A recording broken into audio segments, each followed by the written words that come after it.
Thank you so much. Like I said, it's great to be in Nashville. We're all here from Nashville. All of our families are here and everything.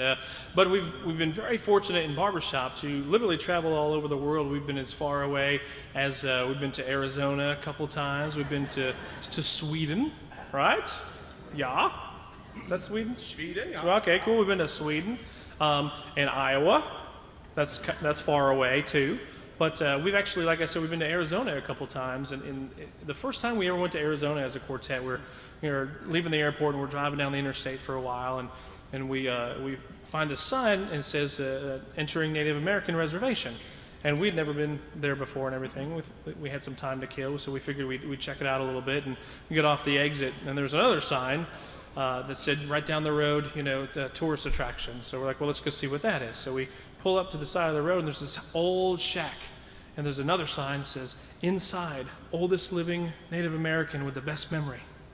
And we're like, well, we got to check this out. This is awesome. So we go in there, we pay our money, and we're chatting with this guy who is literally sitting on the floor in this shack. And, we're just talking. He's full of great old stories and everything. And David's not buying it. David's just like, I'll tell you what, it's clear you're old, right? But if you've got the best memory in the world, what did you have for breakfast on June 3rd, 1946? And without a hesitation, he looked at David and said, eggs. Right? Could you believe he remembered? So that was good enough for us, and we got back in the car, and we drove away. It was fine. Well, about a year later, we had a chance to go do another performance out there. Same thing. We're like, let's go check it out and see if this is just a scam or what. So we find the same shack and everything. We go inside. It's the same guy. And Dusty walks in, and Dusty's kind of got the spirit, and he walks in. He says, how? And the guy says, scrambled.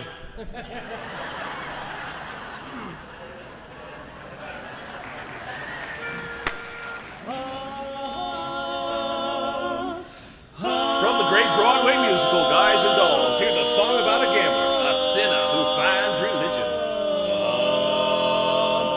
I dreamed last night I got on the boat to heaven, and by some chance I had brought my dice along, and there I stood, and I hollered someone fade me, but those passengers, they knew right from wrong. People all said, sit down, you're rocking the boat. People all said, sit down, you're rocking the boat. For the devil will drag you under by the peak lapel on your checkered coat. Sit down, sit down, sit down, sit down, sit down, you're rocking the boat. Sit down, you're rocking the boat, rocking the boat, rocking the boat, rocking the boat, rocking the boat. Well, I sailed away on that little boat to heaven, and by some chance found a bottle in my face, and there I stood, nicely passing out the whiskey, but the passengers were bound to resist. For the people all said, beware, you're on a heavenly trip.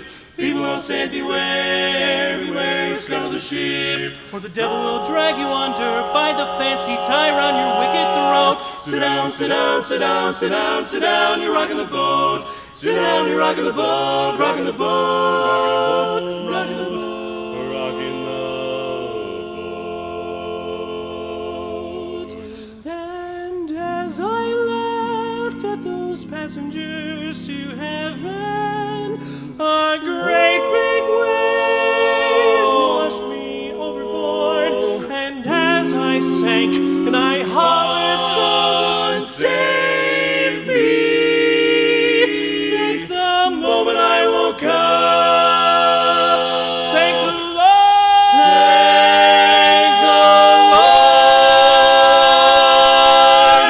Thank the Lord. Thank the Lord.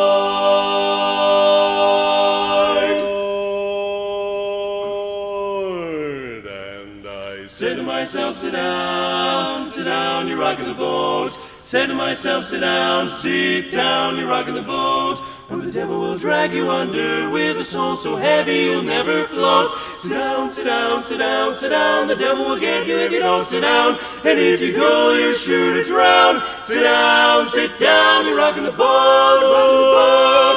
Sit down, you're rocking the boat.